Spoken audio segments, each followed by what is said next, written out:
Okay, my friends, here it is. The Saturday morning live stream at the Garden Like a Viking headquarters, Zone 5/6, Northern Indiana. Let me get situated. Sorry about that. You know how it goes. Okay, guys, let me know where you're at and what you've got planted. Yes, let me do the sound check real quick. Tomato.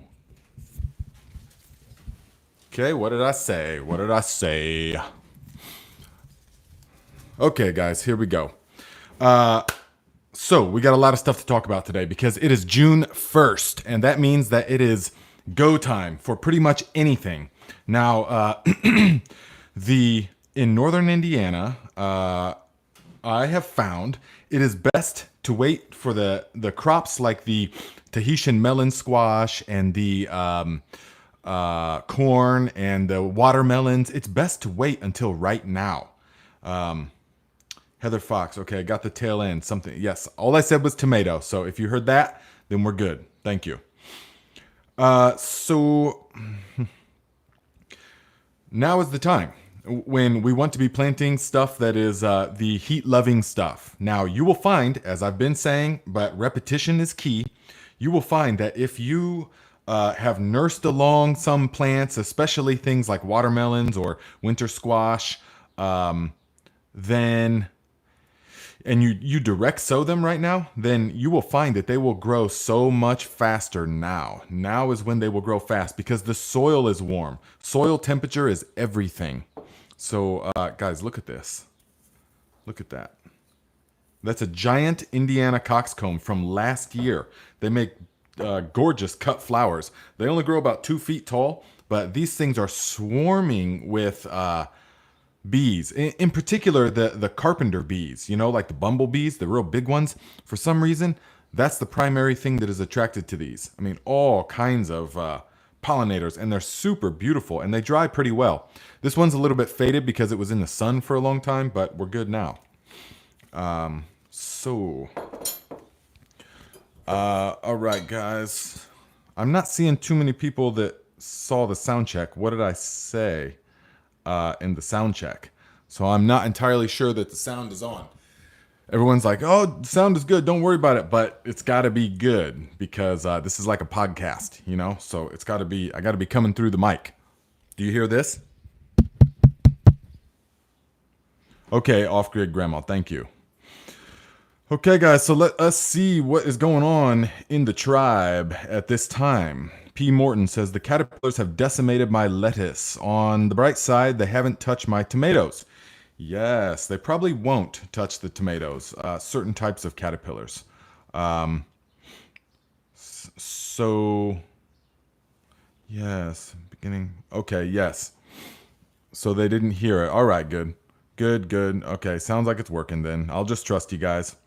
So, lettuce. Now, guys, there's a lot of talk about the slugs, okay? So there's a lot of slug damage this year, especially if you're in the Midwest. We have had a really moist spring, which has been fantastic. If we keep up like this, we're going to have a phenomenal growing season. Every few days, a little bit of rain, some overcast. That's what the plant's like. Now, what that does breed, though, especially if you are using the deep mulch system, which all of you should be, mulch of some kind, but in particular, like the straw or leaves, leaf mold, something like that, then you're going to have lots of slugs. And so don't think that it's a season-long curse. Here's how you do the slugs. You have to get on them now while they're still real small. They hatch from the eggs from last year. They hatch when the conditions are right, and then they devour your plants. Thousands and thousands of them, but they're only like that big in the beginning. You can hardly see them. But then they grow because all they do is eat. All they do is eat. And yes, they love celery. They absolutely love celery. So all they do is eat, and they have thousands of tiny little razor sharp teeth. Now, those are going to grow up to be adults. And once they're adults, their voracious appetite is unstoppable, virtually. Ooh, Alexander, we will talk about them symphylands here shortly. And so what you want to do is you want to nip it in the bud, and you want to spray the ultimate slug solution every night or every other night for like 2 weeks right now. That's going to decimate that slug population while they're still small and young before they can reproduce and all that nonsense. So then you'll be good the rest of the season. Okay? So now, let me have some tea real quick. Today we've got some more mint, 3 different kinds of mint: apple mint, a type of peppermint, a thing we call Jenny mint because it came from Jenny, and it's like unstoppable. It just pops up all over the place. And so then we also have some lime basil. We also have some lemongrass. Lime basil, thank you to the family in Tennessee. Thank you very much, Gracie and Bonnie and Forrest. Thank you for the lime basil. And then some lemongrass. And lemongrass is really good for tea. So, and then a couple things of chamomile. Guys, if you're not on the chamomile train, you need to get on it. I have really taken a liking to chamomile because of how uplifting it is during the wintertime. The tea during the wintertime is so uplifting. It just smells like the essence of summer. And I know I've said this to you who have been here a while. You know, when I open it up in the middle of winter, smell it. Oh, it smells like wild mountain flowers. It really does. And honey and just sunshine. It smells like sunshine and happiness. That's what it smells like. So I've got them all over the garden now. And they're wonderful little pest deterrent plant. Hans Ketchup says, slugs are just a stomach with teeth. Essentially, yes. Val says, do you have to spray the slugs directly or just the plants? For best results, you spray the slugs because it's a caustic solution. And so you'll see when you spray them, you want to like mix up a pump sprayer and just spray the whole thing. And as soon as it hits them, they turn white, and the small ones will like desiccate immediately. They like melt. The bigger ones, it will take about 10-15 minutes, but they'll melt as well.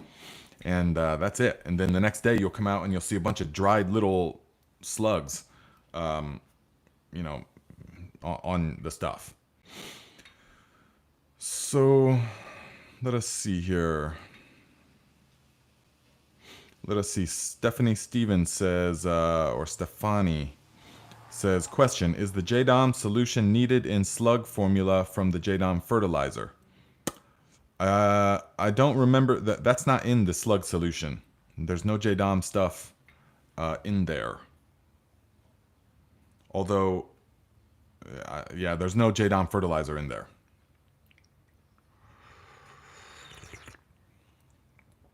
Let us see here. Look to Nature Homestead says, I'm in Pennsylvania. I'm using crazy deep mulch. They are everywhere. Yes, they are everywhere, and you got to do the slug solution, get a grip on them. But remember, guys, slugs are one of nature's most marvelous decomposers. So in the natural cycle of things, they are actually very beneficial. So it's not about eliminating all slugs, period. It's about eliminating the ones attacking your plants. And contrary to what hundreds of people tried to tell me when I made the slug solution video 2 years ago, and everybody was like, oh my God, because it was a little bit absurd. I mean, it really was looking back, but I captured a few slugs, sprayed it on the slugs, and then did a time lapse of them melting.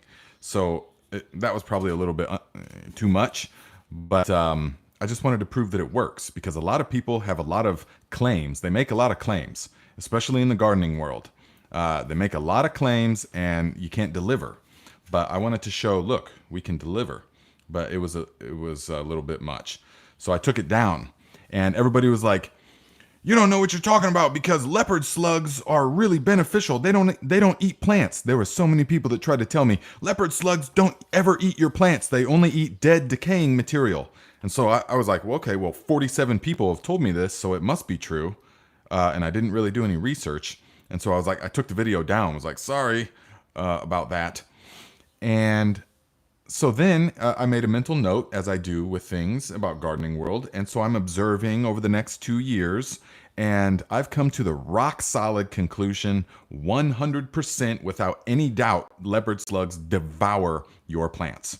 Okay? There's no doubt. I even have video footage. I'm going to make a video on it at some point, but it's like not that necessary. But I even have tons of nighttime video footage of a big old fat leopard slugs devouring huge gaping holes out of the leaves and stuff. So they definitely do, okay? They definitely do. Don't know what got me started on that, but the slugs, yeah. So they are good for decomposing things, though. Yeah, like Scott Miller says, love the slugs in the compost pile. Yes. Time and place, definitely. I don't just see slugs out in the driveway and kill them. Not at all.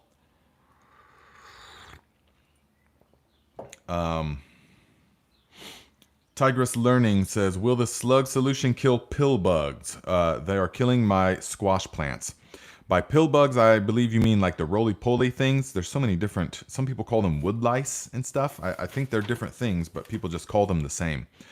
And no, it won't. It will irritate them. It will kind of deter them, but the ultimate slug solution is for any soft-bodied creature. Slugs, snails, aphids, and other cabbage worms, other soft-bodied creatures. So now I went to the P.O. box last week after the live stream and received a couple of gifts, wonderful gifts. I just want to read this thing. This is from Look to Nature Homestead. Okay, I just want to read this, how awesome this is to get this. It says, Dear Nate, thank you for being a beacon of light to the home gardener. You alleviate the stresses of the unknown, help us charter a course and adjust our sails as necessary. You help us direct our energy towards practical endeavors rather than the foolish. Like the sunstone, to us you have been that extra edge in gardening that helps us excel rather than falter. No matter what stage of gardening our path intersects yours, from novice to expert, I can say with certainty you've inspired and continue to inspire us all. From the depth of our roots, we thank you. How awesome is that, guys? I mean, thank you for taking the time to say that and to put that out there. I really appreciate that. That's inspiring, and that's a wonderful thing for me. And also gave me this gift. Now, this has got a really cool energy to it. Gave this along with it, along with some other things. But you got to tell me, what is this exactly? I'm not sure, but it's super cool, and it reminds me of a sunstone of some kind. So thank you very much for this beautiful element. Also gave me some diamondback rattlesnake beans, which are yard-long beans. I guess he did some breeding and crossed like a long bean, you know, a yard-long bean, with the rattlesnake pole beans. So I'm really looking forward to planting these because I love the voracity of the rattlesnake beans and the taste as well. So definitely going to be planting these. So it is okay. He says calcite sunstone. Yes. Awesome. Thank you, my friend. I'm going to play around with that. So VA Green says, you guys check out Look to Nature's garden on the Discord chat. He does a fantastic job of growing. Oh, absolutely. Very active on the Discord chat, very full of knowledge. So that's wonderful to have people like that in the tribe. That's what it's all about, guys. So Muddy Paws says, oh, such a sweet stone, such a sweet letter. Love the stone. Sunstone, I think. Yes, it is. Muddy Paws, did you finally get a picture of your actual, of you? Remember the confusion last week? Okay, Heather, $80. Thank you very much, my friend. Via PayPal says, okay, 40 for the Viking onions, talking about the Egyptian walking onions, which we still have some spots left. I'm confident if you guys want more in September. I mean, they're growing good. So 40 for the onions and 40 for you, Nate. Thank you for all your knowledge and everything you do for everyone. Thank you very much, Heather. So I got it, and you will receive the onions when it is time. Thank you very much. So hello, Jeremy Ransom. Larry says, I have 8 to 10 mulberry trees in ground around my yard, but only one has white things all over the leaves, which I believe is scale. I sprayed alcohol mixed with neem oil and your soap solution. Why scale? You know, the better question is why mulberries? the better question is you need to eliminate the devil's plant. Not, I call many things that, but around here at least, it is almost impossible to eliminate the mulberry tree, and they just grow everywhere like weeds, and they drop this really staining things all over everything, and then the birds eat them, and then their droppings all over the place. So they really are unpleasant plants. But if you do like them, so I'm not really sure exactly. I would have to see it. I would have to see the environment. But to a degree, though, it doesn't matter. It doesn't really matter. You can just let it take its natural cycle. The plant will have defenses, and it sounds like you have. Okay, 8 to 10 of them, but only one has the white things. So that's also nature's way of, and it's probably going to be totally inconsequential. But so you really don't need to do anything. But that's also how nature does it, you know? 8 to 10 mulberry trees, if one of them is the sacrificial weak one, it will send out. This is how it works. I'm not saying this is exactly this situation, but this is how it works. When you study the science of the plants and things, you see that the weak plants, nature has designed it in such a way that the weak plants will send out, like a pheromone type thing, signals that it's difficult to understand. It will send out signals to the insects to come to it, to devour it. That is how, and it sort of sacrifices itself for the other ones. And that is how nature ensures that the strongest and the hardiest survives. It's really magnificent when you see this.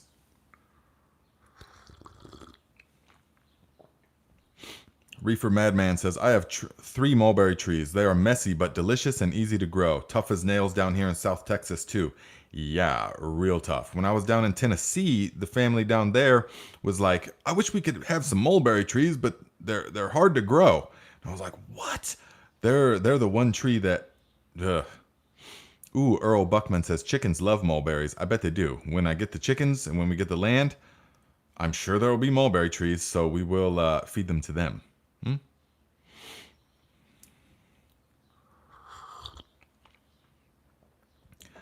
Justin Millward says, so glad to see you vibing this weekend. Thankful for the comment community alone on this channel.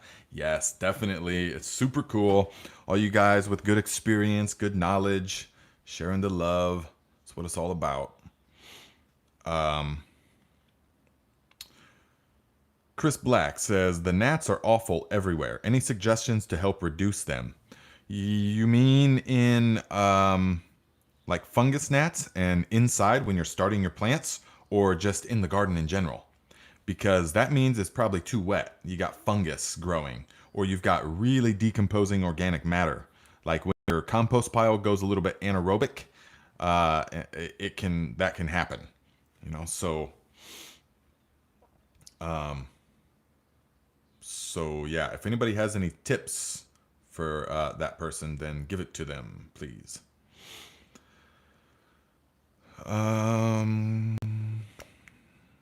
Let's see. Reefer Madman says, if you have a mulberry tree out in a field, it's not messy. Well, that's true. Absolutely. Yeah, everything is in perspective. Everything is relative, of course. Big Wheel Dog says, question, Nate, my issue is I want to use my leaf mold and found a community of slugs. Should I worry now about plants grown in that mold? No. No, you should not, because in the way Sam Colt has given us the great equalizer, the ultimate slug solution has given us the great equalizer when it comes to slugs. So we don't need to worry about them really anymore. If you see slug solution, spray them, bam, wipes them out. It's like napalm in a friendly way. And so you just wipe them out, you know? So you don't have to worry about it now. But definitely look out for the damage though, because especially to you guys starting seeds. Now I see this a lot, and I have seen this over the years, countless, way more times than I wish I would have, that so many people will plant things like peas or beans or cucumbers, many things that you plant by seed, and it will, they'll be like, man, I planted these things, you know, a month and a half ago and they just never came up. And so they'll say, oh, these Baker Creek seeds are garbage. I've seen lots of reviews even on like Baker Creek's website. 1 out of 10 sprouted when I planted them in the ground. Actually, I bet every one of them would have sprouted and did sprout. What happens is that people don't see at nighttime the slugs, because when the plant pushes up, you know how the plant pushes up, it like folds itself out and then it folds up like that. And right when it does that, right when it pushes above ground so you can barely see it, that part is so tender, it's irresistible to the slugs. So they will literally go down and just mow down a whole row of your peas. And just go along, and you'll see a slime trail where your peas should have been. And so they actually do sprout. They just didn't, they got devoured. So you can be preemptive about it. Now, the ultimate slug solution, you can spray on the ground. If you know that your seeds are going to be about coming up, you can spray it preemptively on the ground, and the slugs will not crawl there until it rains again. Then you got to up it, re-up. Chad Wolfenschlagenstein-Hausenberger. Yes, you have questions sometimes in comments, but your name is so long that it cuts it off. It doesn't allow me to see it, just because it tries to go as long as the name is, so I can never see what your questions are, just to let you know.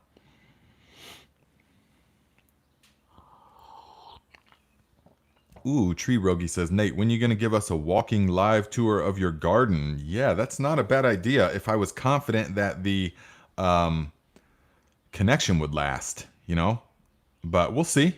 We'll see. Definitely. We should do it. We'll see. It might be like a special live. We might do like a Wednesday evening or morning live, something like that. Just like a garden tour live.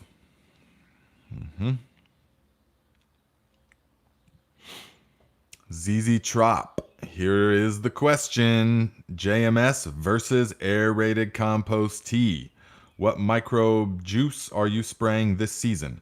I had only had 3 or 4 attempts at JMS, but I gotta say, still favored aerated, is that manure tea? But favor the aerated tea. Now, guys, there's been, I made that video, which I knew was gonna get a lot of like engagement, because the whole channel is like built on JDOM. But I've never been, this is I have to explain this. I've never been the type that is like subscribed to just one system only, like one belief system only. I'm only this political party, or I'm only this religion, and I follow it exactly and don't think about or do any other religion or any other political things. I'm this thing only, because to me, that just never resonated. That's not how I gained the most amount of knowledge, so I will do things wholeheartedly, 110%, but not with the idea that, well, that's it. I'm just going to stick with that forever now, and that's the only system. So just give me a system. JDOM system, you give it to me, and I can't possibly improve on it, and that's it now forever. That's just not how I am. And by the way, how would you even make a channel about that? You would make the JDOM videos, and then that's it. Well, there you go. You got all the knowledge. Now that's it. But that's also not how I am. So I didn't say, okay, JDOM is all you will ever need without any changing or any evolution or any new knowledge or any of that kind of stuff. It's all evolving. It's all evolving. It's all growing as you gain more experience. This is a marathon. It's not a sprint. And so for that reason, I can change my mind about certain things based upon the knowledge that we're getting now. And so that's why I made that video, because I found that using the anaerobic ferments, and I didn't want this to be true. I mean, I really didn't want it to be true, actually, because I had been recommending use the anaerobic ferments as it comes, because that's what JDOM promotes. I had been, and it works. It does work. But over the past handful of years, especially, I have found that the only places that I really got disease, and not always, but the only places that disease really came to the plants was where I was using the JDOM anaerobic ferments, not finished. When you use them totally finished, then no. And when you use the aerated compost teas, 0 disease whatsoever. And so that is why we can change our mind a little bit. Yeah. And so ZZ Trop says, I hear you. That's why I've been waiting to ask you. I use all kinds of techniques from all methodologies. I value your opinion because you aren't repeating things you've read. You've done the things. That's what it's all about, guys. That's really what it boils down to. And if you, and so I knew, I mean, because my time in Northern California and the type of growing that we're doing there in the community and everything. So I knew as soon as I said something, made a video about the aerated compost or the anaerobic teas, that I changed my mind. You know, there was going to be lots of comments, and sort of the scientists will want to come out and give you their opinion about, you know, what's happening at the microbe level and stuff like that, which I get. I totally get that. When I was first really getting into it, I was all about the science of it, you know, like devouring books, you know, like these were my like reference manuals and stuff, along with many others. I'm talking 10 years ago, or however long it was. And so the science and everything. But then the more that I acquired, the more that I really learned, the more that I saw that we don't really know anything. We don't really know anything. And so the the so the only, you know, and we can debate endlessly about what's happening at the microbial level, about what microbes interact in this way and that way. And but the truth is that the human brain is just not designed, it's not equipped to really understand that kind of complexity. We're just not. For most of human history, we adapted and evolved, if you will, in small tribes, not knowing what was going on outside of our local village and community. You know, we go our whole life like that. And so the human mind isn't designed to these huge, overwhelmingly complex things. But yet it wants to know. The mind says, oh, I got to know. And so that's a long way to say we can get lost in focusing on the science of things and debating about what the science is saying or what the microbes are doing. But what really matters is what we witness. What really matters is, can you use that knowledge to produce thriving plants that are bursting with life and flavor and nutrients? That's the key. That's the key to the whole thing. So in that respect, that's why I can tell you know a little bit of the science, but then you can take a la carte different methods and say, well, we'll use this, we'll use that, because it works. The empirical evidence, the data that this super healthy plants, you know, you've seen my garden and stuff, and you should have seen the gardens back in the day in Northern California. Not a lot of pictures of that time, though. And so that's what it's all about. Okay? So I just had to clear that off my chest, okay? So thank you for listening. And Cowgirl in Arizona says, Nate, thank you for your help in my garden. I have tomatoes and beautiful cabbage for the first time ever. Yes! Tomatoes, wonderful. Okay, now, ZZ Trop, to answer that question, okay? Because that just cued me to say some things I wanted to say anyways. But ZZ Trop says, you got me with those dang potato trash bags. Like what you've had to say ever since. Thanks. I was hanging on to that question for a week or two. So to really answer that question then, the JMS has its place.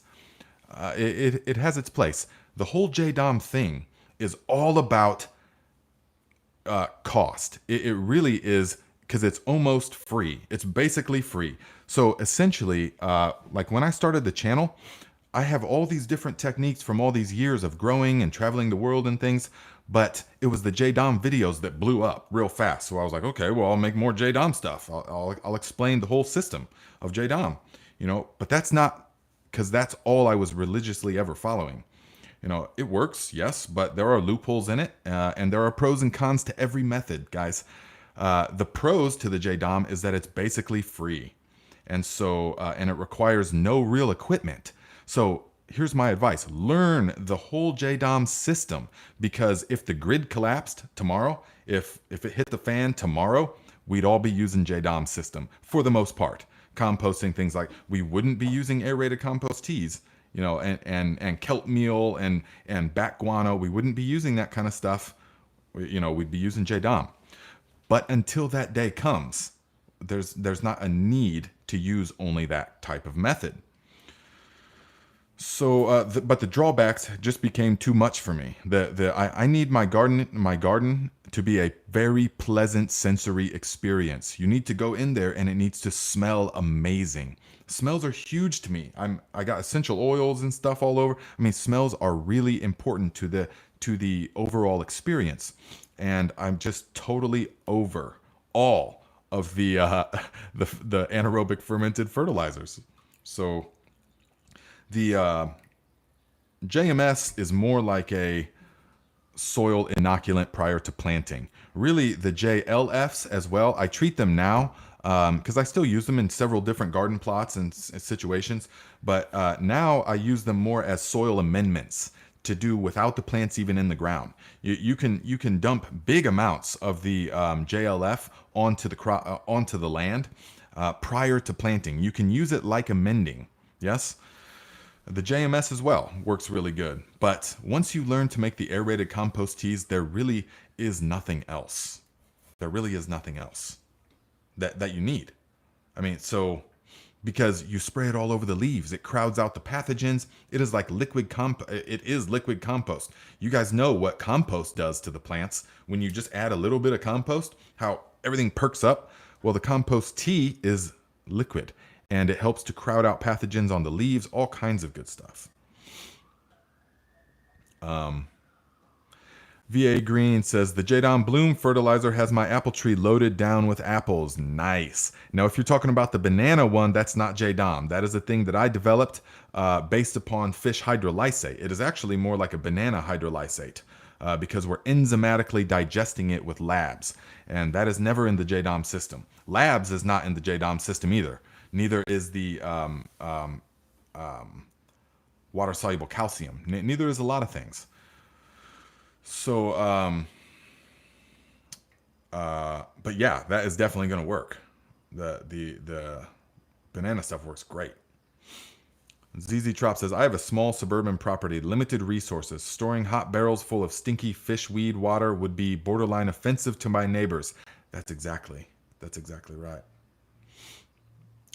Vince Ramsey says, there is a difference between tea and extract. Absolutely, there is.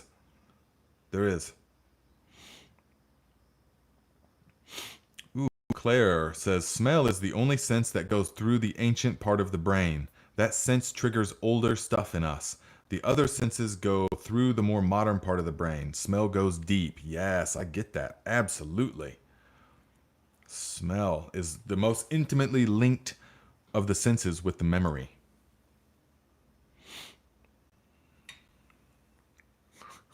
Justin Millward said, the Messiah of soil, samurai of self-love and preservation, guru and good health has spoken and is the reason my garden is growing insane this year, using all methods he has shown. Thank you.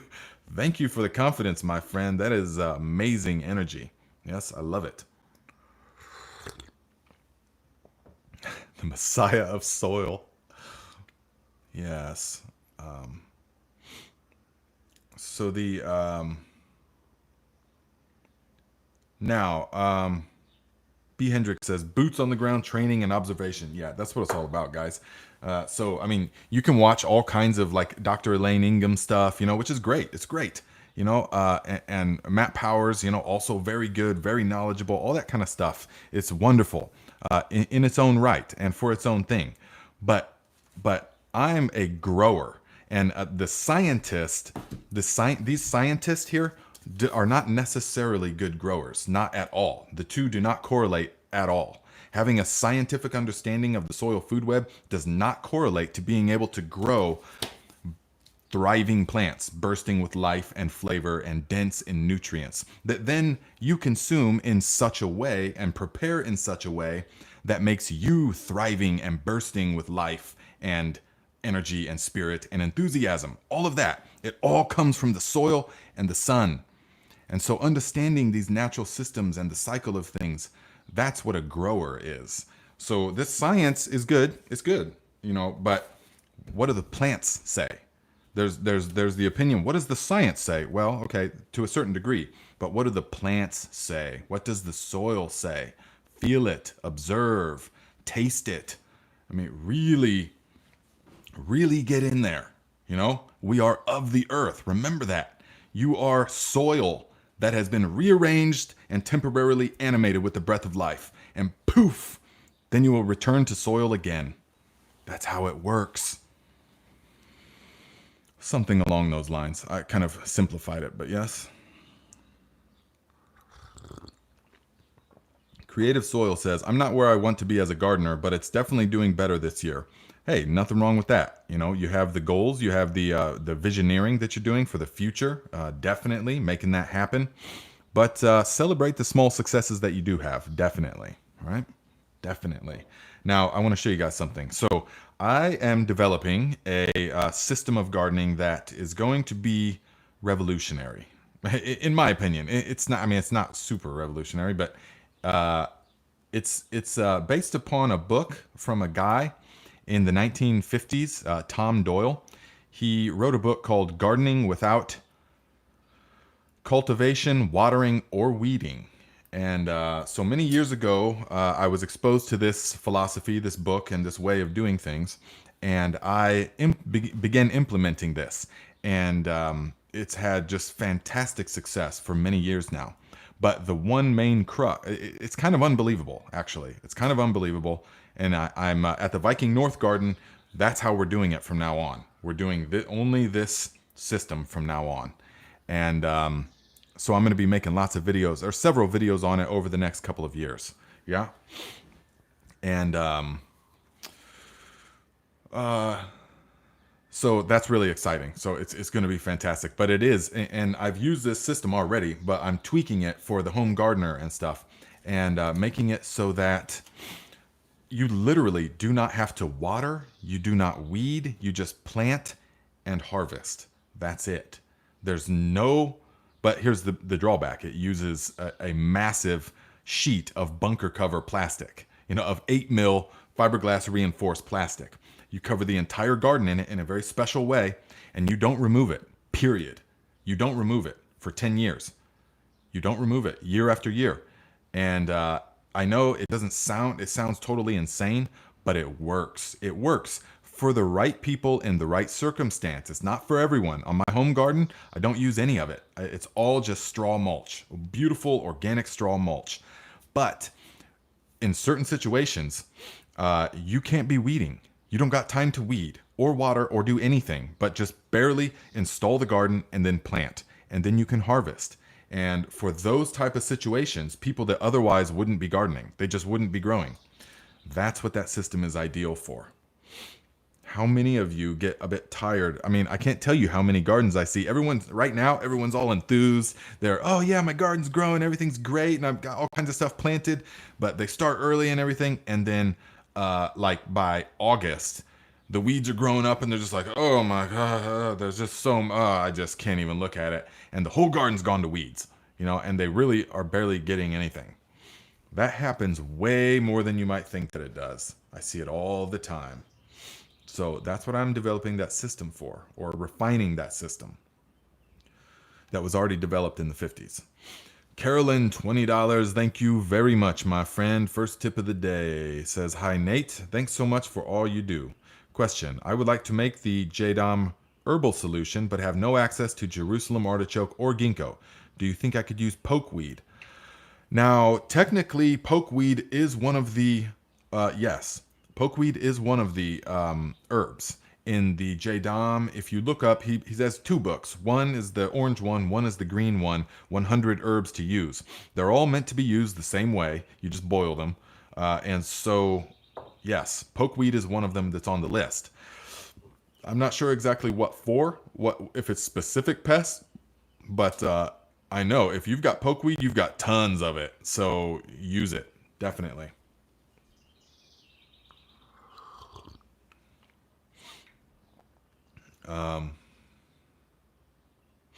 VA Green says 6 months of nonstop babysitting. You better be ready for it.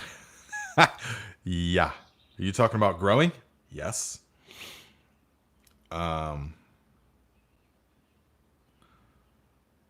So that genetically modified human says, hello from South Carolina. School's out and I made another live. All right, my friend. Glad you're here. Claire says the labor involved in gardening is real. Oh, it absolutely is real. But what I love about this method is that we installed the sheets, and that was one day of labor. But besides that, now today we're going to go out there and plant into the plastic. You just burn the holes, and it's not fabric. It's not breathable in any way. That's what makes it so that you don't have to water. It is capillary action that will water everything. I know, it's kind of wild. But it works. It works. I've been recommending this and doing it for many years. But it's now I'm developing it in a way that is digestible to the average home gardener. Yeah. So, and look, guys, I want to show you, because there's been several delays in the installation of this plant and pick garden, which is what we'll call it, plant and pick garden. That the tomatoes went much longer than I wanted them to, but look, they're going to be fine. Look at how, look at that. Look how tall that is. Definitely a little bit too tall and lanky, but it's going to work anyways, because as most of you know, these little nodules right here will become roots. So we are literally going to bury this thing all the way up to here. When we plant it, we're going to plant it in the ground all the way up to there. And then we're just going to let these things sprawl on the plastic. And we're not going to trellis them. We're not going to do anything to them except plant and pick.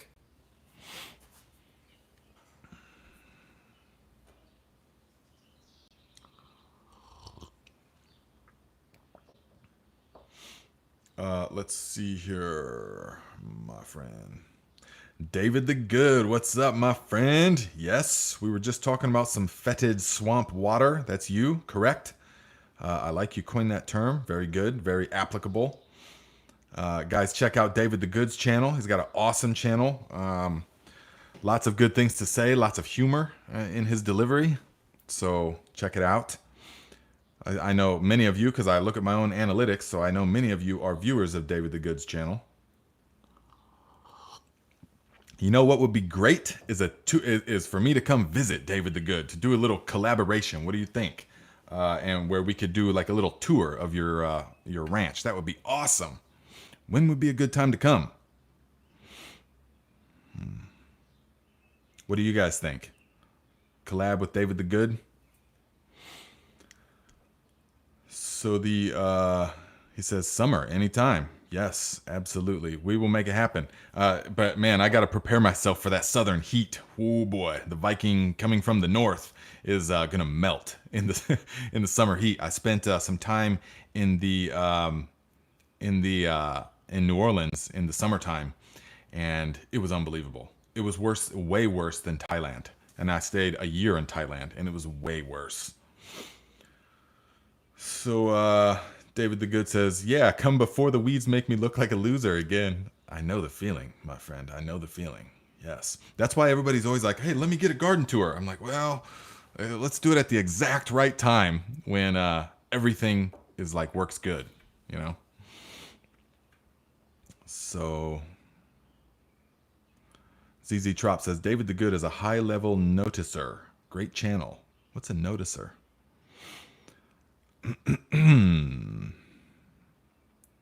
So let us see here, guys. I want to recommend a few things, okay?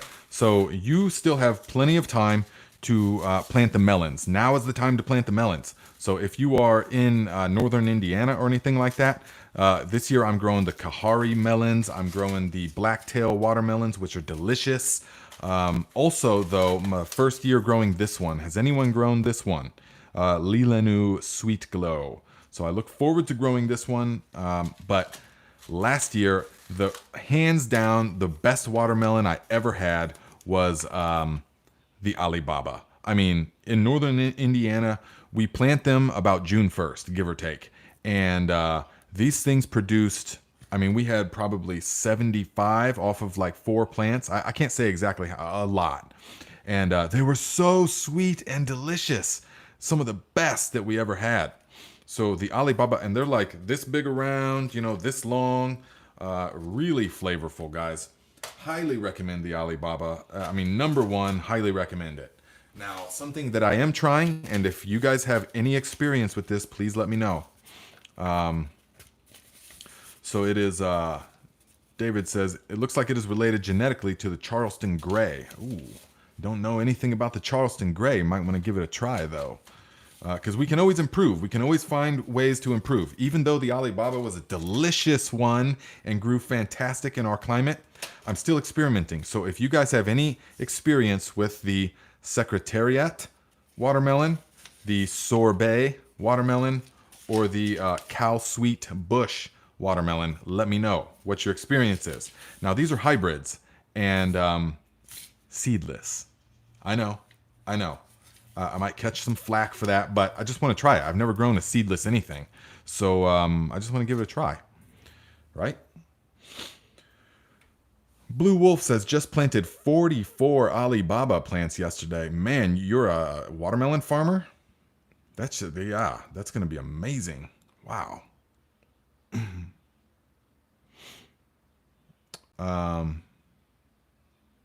AK Froggy says, just planted the Kahari melons in the greenhouse. I've had no luck with them in the past, but maybe this year.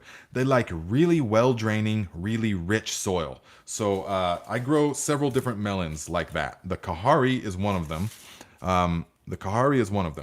But the Sakata Sweet, I really like now because you can eat the skin. It's more like a pear almost. You can eat the skin as well. So that's very good and unique in the world of these little melons. And they'll climb a trellis. All three of these will easily climb a trellis. I have them set up on cattle panel trellis and a double cattle panel. So it's about 7 feet tall. And they climb right up that thing. And Maduras is another one that I grow.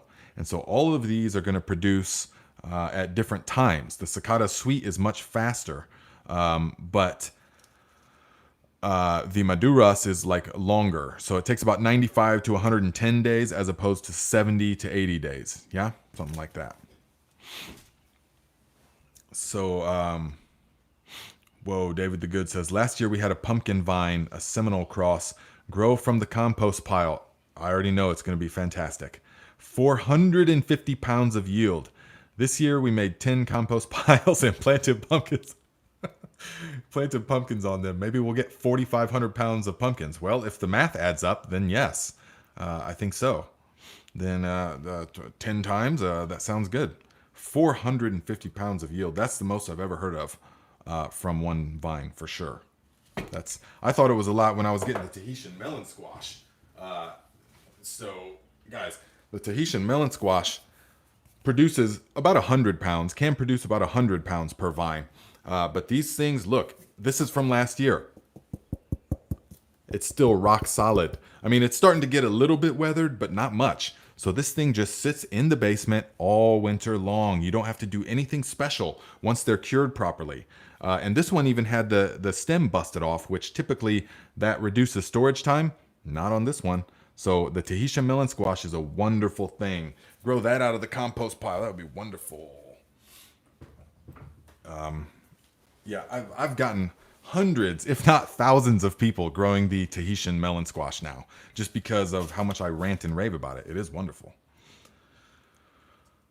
Let us see here. A cowgirl says, you have some nice melons, Nate. Yeah, thank you very much. I'm all about some nice melons. Also some cucumbers, guys. This Richmond green apple is it's not like conventional. It doesn't look like, it looks like this. It's more oblong, about the size of an apple. Super sweet and very delicious. For a slicer, if you guys like slicing, it's not for pickling, but if you like slicing cucumbers, now's the time to plant them. No problem. Another good one is the China Jade, except you have to skin it because it's got like spikes on it. But both of these, I planted this about a week ago, and I'm gonna start this probably in the next week or so to space them apart a little bit.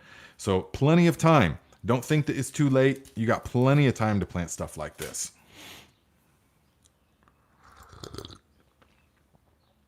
Yes.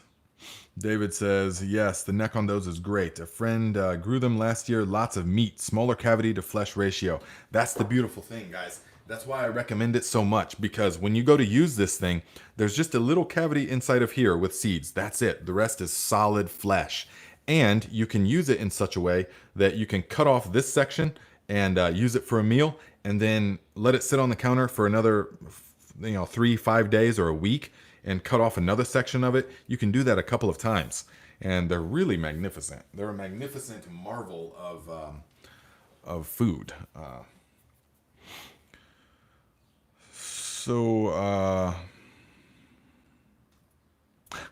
Linda Miliff says, it's so cute, Nate. You treat that Tahitian squash like a baby. Yeah, it just lends itself to being caressed, doesn't it? I mean, it just lends itself to being caressed. And I don't want to bruise it or anything, because it's my example, you know? So it's my example for you guys. VA Green says, we're going to have a memorial service and Nate finally eats that squash. That's true. Yeah. I mean, when am I going to eat it? I'm actually going to just sit here and let it go and see how long it can go before it loses its luster. So guys, did anyone have yeah. So remember, maybe David the Good's got a different suggestion, but if you want to grow pumpkins for seeds, for the pumpkin seeds, this is the one to grow that I have found. I grew them one other time that will produce pumpkin seeds that are immediately edible without the big holes on them. Pepitas, it's a hybrid, but if you want pumpkin seeds, which I love them, then this is the one to plant for that. So if you guys have a different variety, let me know. I will try and get some of those seeds, definitely. And collards. I love collard greens, but I'm over the Georgia Southern Creole collard greens because of the way that they grow, and they are so susceptible to the powdery mildew. Whereas the Vates grow they're the type that grow the one long stem and have the leaves going off of them, so that you can just harvest up the stem. And then at the end of the season, you got this long stalk with a bunch of harvested things, and they'll just kind of lay down on the ground as you harvest them throughout the season. So that is what I recommend for the collard greens. Cowgirl, that's funny. Muddy Paw says, can't wait for my glass gem corn to come up so I can put it in my Tahitian squash in it. Oh, absolutely. That glass gem corn, guys, is super good, especially for like corn grits. Wonderful. Alberto, $10. Thank you, my friend. Says, gotta run. We'll be watching this stream after it airs. Many blessings to you and this great community. Thank you for stopping by, my friend. Thank you for your continued support. I appreciate you. So, a couple of other things, guys. One of you guys just randomly sent me this, and it was, let's see here, randomly sent me this. It is Andrew from Benson Wood Products, woodclothesdryingrack.com. It's one of you guys just got inspired to send it to me, and look, it is a pop-up collapsible, like all natural clothes dryer, like, for hanging clothes like that. So very good that it collapses, and seems to be a very high quality. So I really appreciate that. Whoops. Just letting you know, I really appreciate that, you sending that to me. So if you guys are in the market for like a clothes rack of any kind, I know a lot of you guys are off grid, and that's what this is ideal for. So if you are into, it's super smooth and feels, well made. So if you guys are in the market for any of that, it's one of the tribe members. So there is his information if you want to try it out. He doesn't know I'm doing this, but it just felt right to give him a shout out because that's super cool. So thank you very much, my friend. A link, I don't really have a link, Stephanie, but you guys can go to he really got the .com, woodenclothesdryingrack.com. So he really jumped on that, yeah? He said, thanks for the Viking granular. He bought one of the fertilizers as well. And the great content you've put out. Enjoy the rack. Andy. And then he says, P.S. The rack may even supercharge your underculture. Guys, I mean, we only talked about that one time, and I'm hearing about that from so many places now. That's how it starts, guys. That's how it starts. I'm sure David the Good would be down with the underculture. No doubt. Maybe we'll do that when God, that would be a funny video. I don't know if that's appropriate, though. But if him and I did some underculture. So anyways, guys, if you're trying to grow squash up a cattle panel, like a arch, like I have, then you're not going to want to grow the Tahitian melon squash. I get that question a lot. Now, can I grow the squash? Because you still got plenty of time to plant it. But no, you can't grow this. This is going to be dangling from a little tiny thing. It's not going to be dangling, like that. It's going to break the squash. It's going to pull down the plant. So instead, if you've got limited space, what you want to grow is the honey nut. Now, honey nut is a cross. It's made not that it was like in the 90s, crossed between like a butternut and some other kind. So they're like a butternut, except they're only this big. They're like this big around and this long, and very sweet. The sweetest of all the squash that I have ever had. And so that's what I recommend. You can just cut them in half and roast them, and they become super sweet. Put a little bit of cinnamon and nutmeg on them. But each vine will produce between like 5 and 20 of these little squash. And so this is the one that I recommend, honey nut, growing up like a cattle panel archway. Yeah, I've got them growing right now. So I just wanted to say that to you guys. And David the Good says, when we have grown vining pumpkins on trellises, the vine borers have killed them. On the ground, they root from the nodes and are much more resilient to some stem damage. Yes, now I have heard this. I have heard this from several different places, that if they grow on the ground and you can root them, or they'll root themselves, but you can also intentionally root part of the plants, then it will not kill it, because that's where they go, right where the squash meets the ground. That's where they tend to enter and destroy that part. So if you can have other places where they're drawing nutrients, then that will allow the plant to survive. Now, I don't have any experience with that, but maybe I will this year. Except I grow all that kind of stuff on plastic, so it wouldn't be, I don't know. We haven't had that. I mean, thank you. We have not had issues with the vine borers here. So let's see here. Did I miss a J. Coon, $10. Thank you very much, my friend. Says, it's my first year gardening here in Minnesota, Zone 4A. Love your videos. Making some labs and the wetting agent now. Where do I buy those nice black drums you have? Minnesota, I don't know if you can do it, but guys, if you're anywhere, Minnesota might be too far, but check out GH Green Heron, ghbarrels.com, and they deliver, and so they've just got unlimited amounts. But also check Facebook Marketplace. They're pickle barrels or olive barrels, and so you can check it out that way. Now, I got mine from a guy that works at the olive factory or something, and they must have fallen off the truck at work because he had a bunch of them and he was selling them for like $20 a piece. So, but if you check out ghbarrels.com and you're anywhere in the vicinity, it's like a 3 or 4 states where they will deliver them to you or something, then yes, that's the place to get them.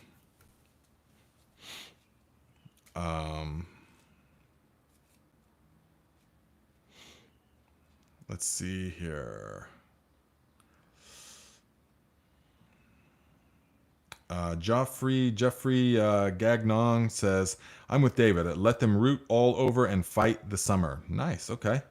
Well, I might just try that then. But then, well, because I'm all about, I'm spread so thin as far as I need. That's why I'm doing the plant and pick garden method this year, and I'm showing it for you guys, because I just can't develop a system that has to be weeded. It needs to be or that needs any maintenance at all, really. I need to have the system so that we plant it, and that's like pretty much it. and then we can spray it with some aerated compost teas and stuff. But we're not out there. Oh, we'll just go out there once a week in your slippers and weed it for 2.5 hours or something, or for even 30 minutes. That's just too much. The home garden, yes, but that's why I grow in plastic. You know. Misabi Gal says, I planted huge pumpkins on a cattle panel and it collapsed in a windstorm. Just folded in a zigzag. Hilarious. Wow, I'm surprised. Um, Claire says, you all you all need to really think about growing the North Georgia candy roaster winter squash, likely grown by indigenous people in Appalachia. Immune to the squash beetle. Immune to the squash borer. Or the vine borer, is that right? You guys. Talking about that underculture. Okay, a couple of more things, guys. If you watched last time, you remember I had that really good experience with the people that gave me these lids, so I can highly recommend them. They hunted me down and sent them to me, so I can just highly recommend these lids. Yeah, because I had a qualm, but it was like 3 years ago, and they were like, "Oh, Amazon didn't notify us. I'm just now seeing it and stuff. So let me make it right." I never responded to that email because I get flooded with all kinds of emails and stuff. So just kind of forgot. And then a couple of months later, these just show up in my PO box, and she's like, "Hey, well, here's the missing parts and plus some additional ones." So that's super cool. I can say that. Yeah. You can check them out if you guys want. These are the best lids that I've for sprouting. These are the best lids I've ever found. This 3/16 stainless steel actually doesn't rust, which is shocking. I had my doubts at first, but it actually doesn't rust. After 3 years of use, it looks exactly like this. So highly recommend these lids for sprouting if you guys are looking for sprouting. I put links in the description, and they're in my Amazon storefront. Mom Computer says, David the Good, may your thumbs always be green. Love that. Yes, yes, yes. A lot of love for David the Good here in this chat. That's awesome. That's what we like to see. David the Good says, yes, you need to grow the way you love. Take suggestions if useful, but don't leave the stuff that is already working for you. Primary goal, grow food, however it works for you. We have a very similar philosophy there. Definitely. Don't leave the stuff that is already working for you. The primary goal, grow the food. That's what it's all about. Grow the food. It's not about debating about the science of the microorganisms and stuff like that, or electrocultures and nonsense and stuff. It's about growing the food in ways that will enrich the land year after year. Yes? The Urban Gardener. What's up, my friend? Says, hello, Nate. Loving the discussion. Loving the chat. Yes. Urban Gardener's also got a podcast, also got a show. Check him out. He's got a show after this where he interviews people. We were on there a few months ago now, probably. So, yes. Kip Tap. What? Says Nate, the one you have in your store is the small jars. Had to search for the large ones. Oh, I'm going to change that ASAP. I didn't think that there could be small ones, but okay. David the Good says, the best banana tree I ever saw was grown by a leaking septic tank. Yep, I believe that. Okay. Austin says, last year I grew Tahitian melon squash on a cattle panel arch. Had to support the squash, but it was doable. Okay, yes. Kim Williams says, question, do I trim my Tahitian melon squash vines? Well, that depends. You can. If you're in Tunisia, though, so I think that you won't have like a frost that is coming. Is that right? Because if you have frost and you need them to hurry up and ripen, you can cut the growing tip off the vine, and it does tend to redirect its energies towards ripening the ones that it already has. So instead of like trying to produce more new ones. But as far as they're not like tomatoes, or they're not like a lot of other things where you need to trim them. No, you do not. You plant them Tahitian melon squash in super rich soil, and that's it. That's all you need to do. That super rich soil, man, that Tahitian squash, that vine will be Jurassic 2-3 inches across. Some of the leaves are like this big if they're done right.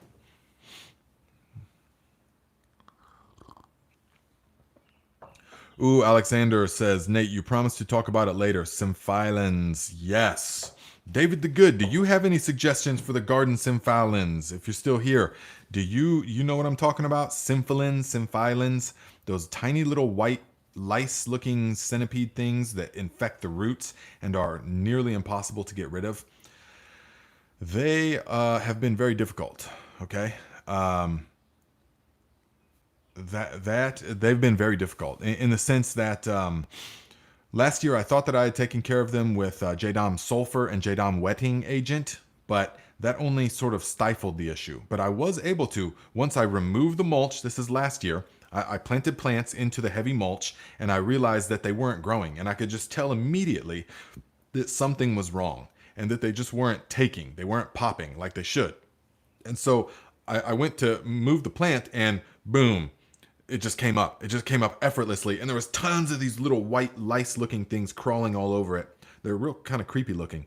And I thought, what? This is the first time I ever saw those. And so I went and did the research, and they're like, yes, they make people, those are so hard to deal with. They make people abandon growing. Like commercial farmers will abandon plots for a long time to starve them out. And not even like 7, the insecticide, not even that will kill them.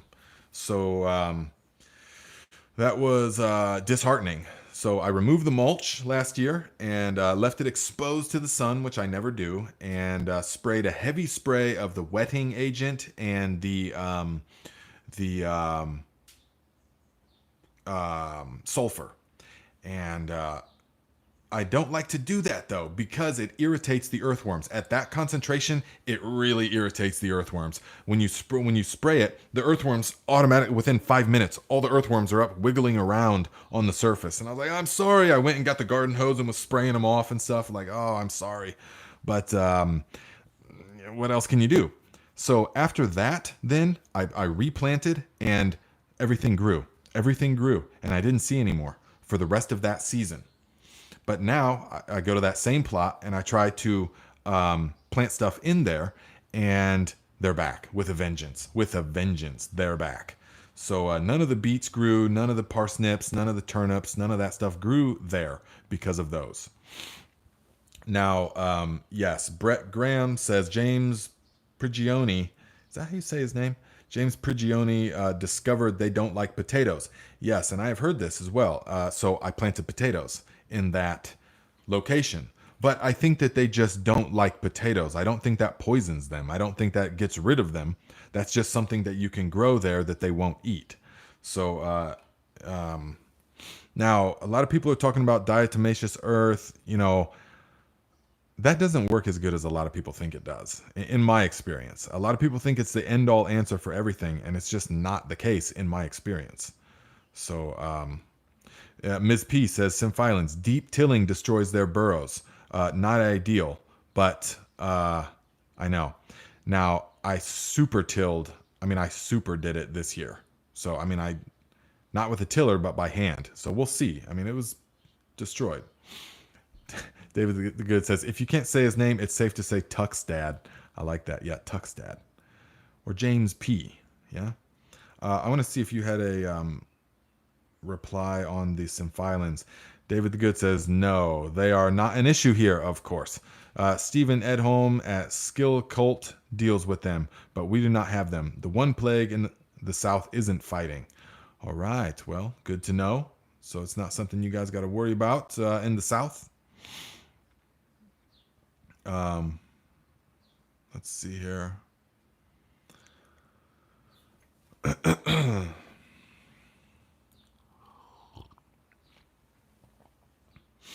So, let's see. I got a few other things I want to talk about. Meyer Lemon says, late today, busy in the garden. I didn't know that the aerated compost tea also crowds out diseases on the leaves. It's not just foliar feeding. Wow. Absolutely. It really does work. It really does work. And it just helps everything. So especially now we are in the time of the year where we want to encourage vigorous leafy growth. Leafy growth. vigorous leafy growth, especially in things like onions. Because remember, I'm going to say it again. I say it a lot, I know, but onions, long day onions, which is what everybody is growing right now if you're growing them over the summer, they put out all of their foliage as the days are getting longer right now until the summer solstice comes in late June. Then, as the days begin getting shorter, they stop their vegetative production and they begin bulb formation. They focus all their efforts on the bulb formation. So the size of the bulb and the vigorousness of the bulb by which it will store a long time is determined by how many leaves it has when the solstice comes, in the sense that the leaves are the onion's solar panels to power the formation of the bulb. And so we want to do what we can to encourage the most leafy growth as possible at this point in our onions. So to do that, to encourage leafy growth, you can't really force it, but you can really encourage it by applying foliarly things like the aerated compost tea with additional fish fertilizer in it. The fish hydrolysate, the Jadon fish fertilizer, or the fish amino acids. Any of those three fertilizers are going to really help to encourage the leafy growths, the leaf growth. Yes, so that can work really well. All right. And the aerated compost tea, you can even make it in the 5-gallon buckets and foliar only if you want. In fact, I'll have videos in the future this summer of a certain specific foliar only compost teas.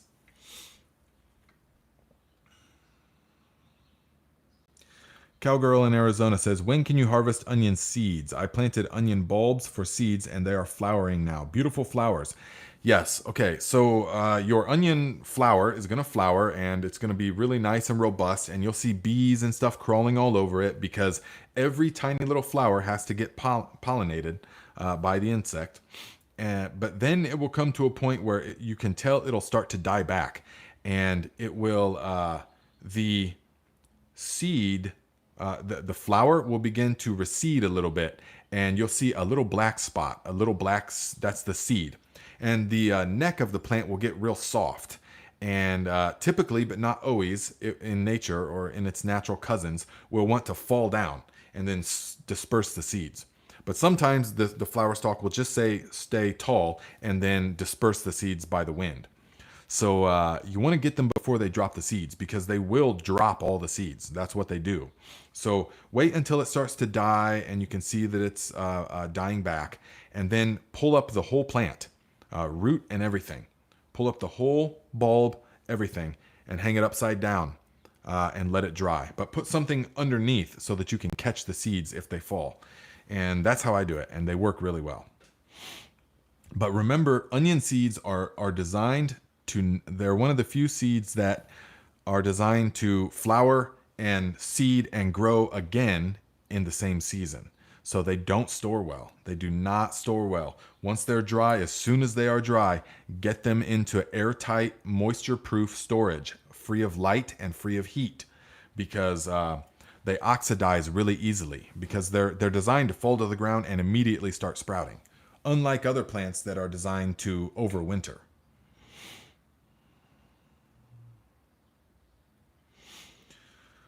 So Val says, how do we harvest garlic scapes? Just snip them off? Yeah, absolutely. Go to the base of where the scape is and bend it and it'll break off, definitely. But before you start using it, be careful. Make sure, bite it. Make sure it hasn't gotten too fibrous, because they reach a point where you'll bite it and it'll be super fibrous, and that's not good. It's like trying to eat, sticks or something. And so you don't want to do that. And you want to make sure that they're nice and tender, okay?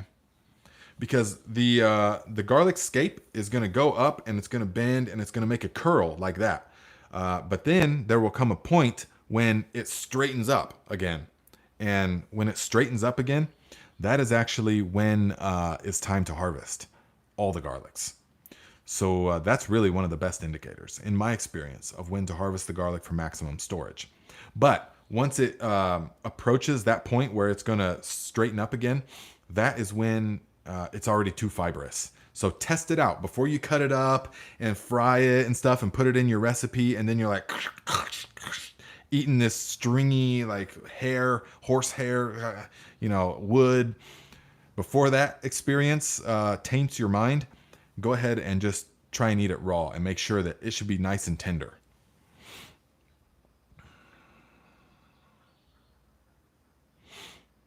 So,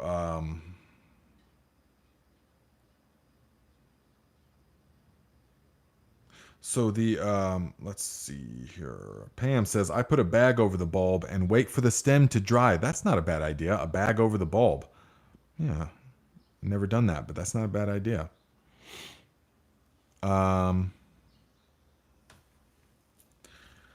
Let's see here. Sarah Richardson says, hey, Nate, my tomatoes are just sitting there not turning red. What's up? Where are you at that you've got tomatoes already? Where are you at? I thought you were in... Where are you? It can be many things. You know, the ripening of tomatoes is a little bit of a mystery. We can just say it that way.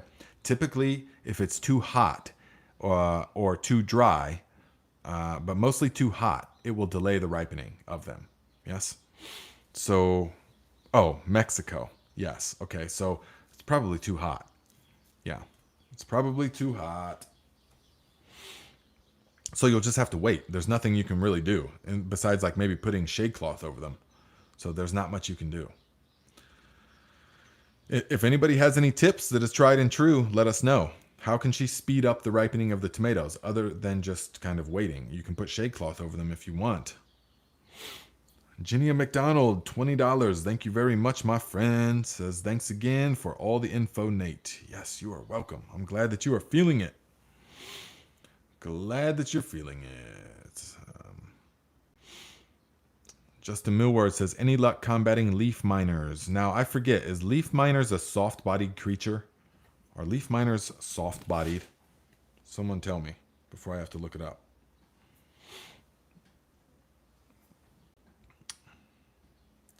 Are leaf miner insects soft-bodied?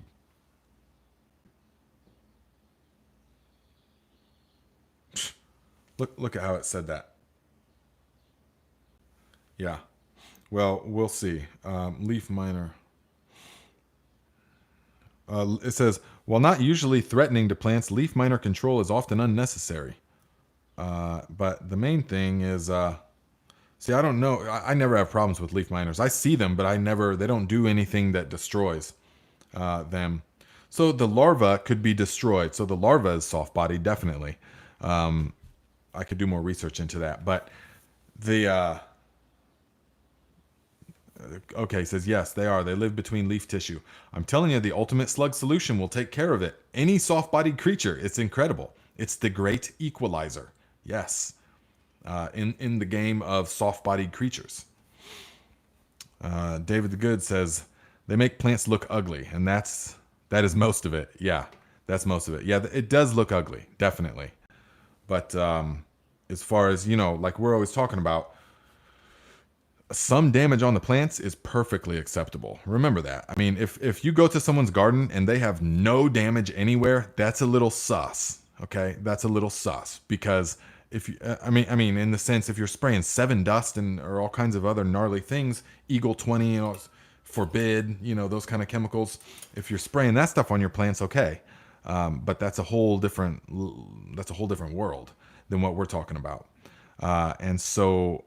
Like if you go here, you'll see there's a certain amount of damage that is allowable. And a lot of people contact me and they're like, Nate, I'm seeing damage. What do I spray on these plants? And I'm like, okay, well, assess the damage first. And send me a picture, put it to Instagram, tag me on it, or send it to the Discord chat. And I'll look at it and I'll be like, that's just part of the game. I mean, that's just part of the game. So you don't need to do anything. I wait till the last second to spray stuff because you really don't want to have to. You want to learn how to create healthy plants through a thriving soil microbiome that can then defend themselves. They can defend themselves for the most part. That way you don't have to spray a bunch of gnarly stuff on them. Even the things that are benign, like the J-Dom wetting agent and stuff. Even I found the plants just don't really like that. They don't like to be sprayed with anything like that. So you only use it if you need to. You only use it if you need to.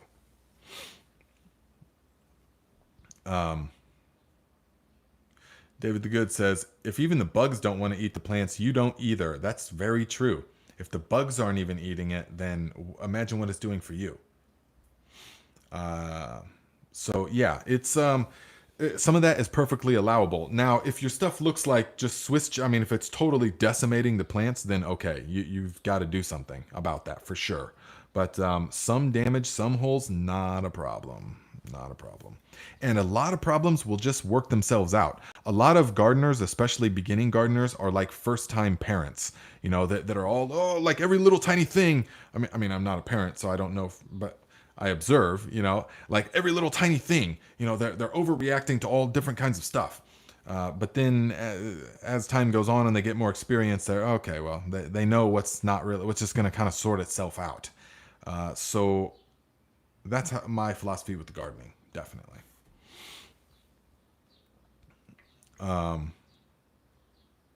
David the Good says maybe Dow Agro Science called YouTube to complain about me. Yes, Dow Agro Science. Yes, that's possible.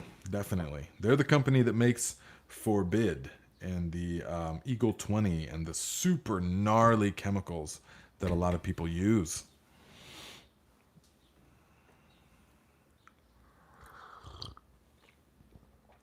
Val Thatcher says, glad Nate mentioned how to harvest. I was ready to go out and pick them today. Harvest what? Probably the harvest what?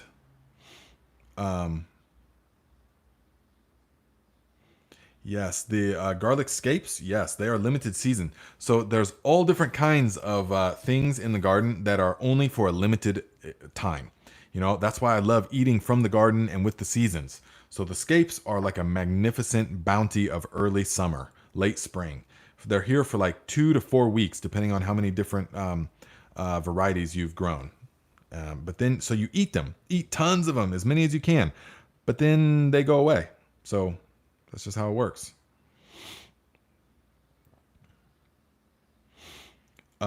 Laura Cassidy says, hey dude, I'm going to get into the IMO thing and I could use your help in discovering the new techniques. Get on it.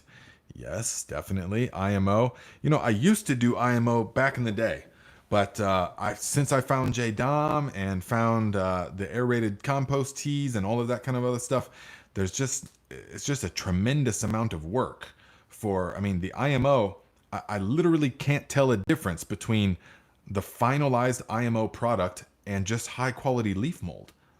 So I don't know when going through all that work when it would make any difference or what it's for. What's the purpose of it when you can just have this high quality leaf mold, which is in the aerated compost teas that we make, my recipes. So I'm all about not doing a bunch of busy work, laborious stuff that doesn't really have much of an influence on your garden or on your life, other than that it kind of tires you out.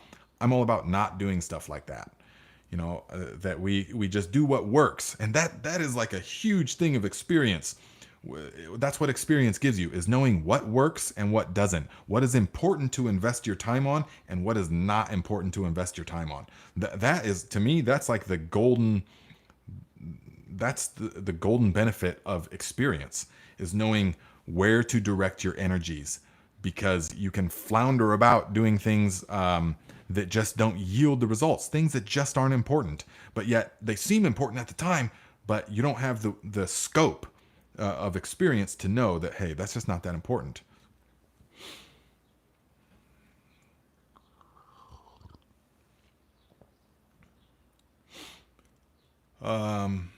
Yes, let's see here. The cowgirl in Arizona says, what is going on with the appeal on the grocery store produce? It's very concerning that Bragg's sold out and are now using apples that have this coating. Yeah, I've heard about it, so I understand what I've heard, but I don't really know anything about it at this point. But anything that is involved, that has Bill Gates involved in it, is automatically something that is probably not beneficial for the society. So we'll see. That's just my opinion. So if you guys know, if you have experience with what the appeal is, let us know. And I don't mean if you've just watched that one or two TikTok videos that's going around or the Instagram videos that are going around and then you just repeat that. You know, but if anyone really knows, let us know, please.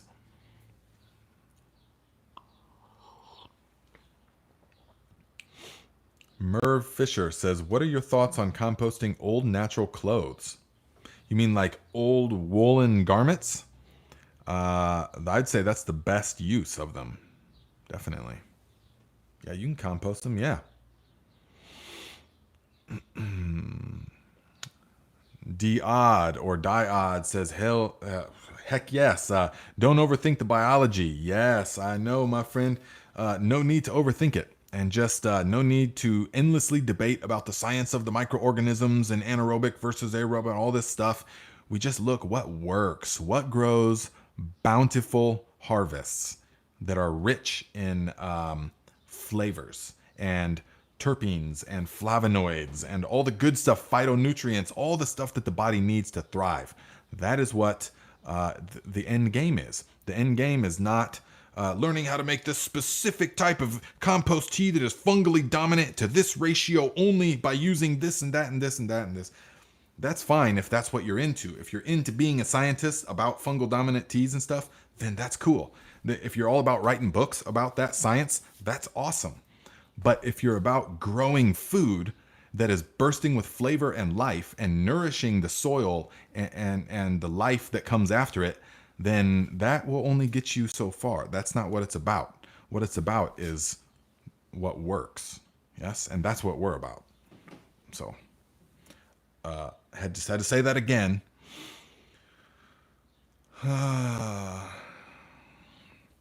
Justin Millward says, everyone here who is contributing to improving anyone's experience, this field is incredible. Appreciate this channel and this tribe. Thank you, Justin. Me too. Very much. Me too.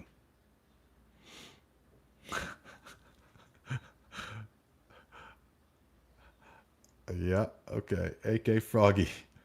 Man, I know. If we're not careful, the underculture is going to start as a thing. I was so close to making an actual parody video about it, but I just wasn't sure if that would be if that's too far. Being disrespectful to the people who do believe in the electroculture, you know. I don't want to be disrespectful, you know. But I was going to maybe wear the bright pink G-string. What do you think? The thumbnail. But anyways, we are Blue Wolf says, as a man overthinketh. That is a good one. That is a play on As a Man Thinketh, the book that we read on Thrive Like a Viking channel, which is every Monday at 10:30 a.m. Eastern Time. This Monday, again, we're going to go back to the book The Power of Now with Eckhart Tolle. And we're going to discuss and digest that book. And the topic this week will be enlightened relationships. Yes, so. Masabi Gal says, Nate, I noticed that your recipe for aerated compost tea incorporated indigenous microorganisms, IMO. She says, brilliant. Yes, that is what I found is so important. It's very important. We just need, there's billions of microorganisms in there, so we just need a little bit. We don't need to get 50 pounds of the rice bran and stuff like that and try and make IMO, liquid IMO and all that. You can if that's what you're into. I'm not coming down on that. If you're into doing all that busy work, that's fine. Or you can just throw in a handful of leaf mold and it's already there in its natural state. Those are all indigenous microorganisms, different from the compost microorganisms. Yes? And that leaf mold is going to be all of the mycorrhizal fungi spores that you will need. But although remember, you can't multiply the mycorrhizal fungi. I get that question all the time. Nate, how do I multiply? How do I get more mycorrhizal fungi? Only a living root can do that. That's the only thing. Because only the living root knows exactly what elements to combine to make the exact type of sugars that the mycorrhizal fungi will eat. We can't do that. And we definitely can't do that in a aerated compost tea recipe. So, but what you can do is you can inoculate the soil with just enough spores so that it senses when the spores, the vast intelligence in the mycorrhizal fungi spores, it will sense when it's close to a root. It knows that there's something about it that knows. And then it says, okay, it's go time. And then it starts growing and multiplying. Then it will multiply. But only a living root can do that, powered by the sun, sucking the carbon out of the atmosphere, combining the elements. Yes? So that is why we have the leaf mold in there. It's crucial. It's very important. It's different than compost. It's different than worm castings. That leaf mold is the key, in my experience and opinion.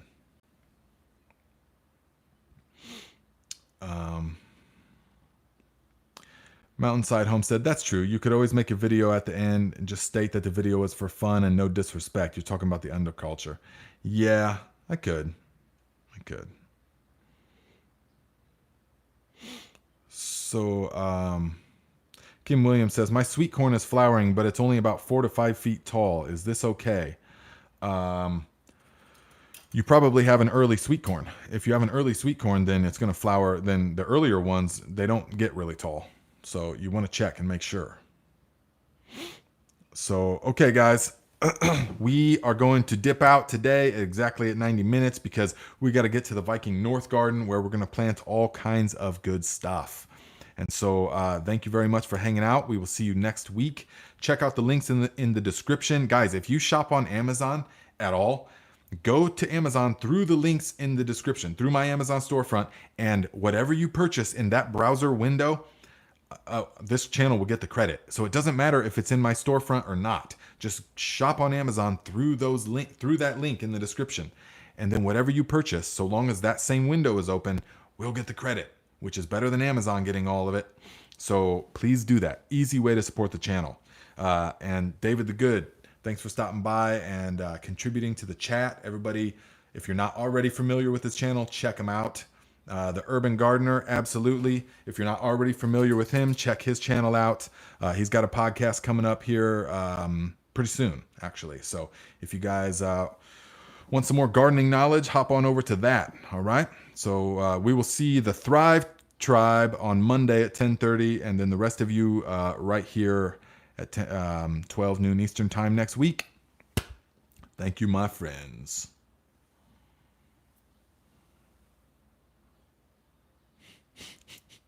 VA Green. I'm going to work on my copper underculture infomercial. Oh, man. That would be good.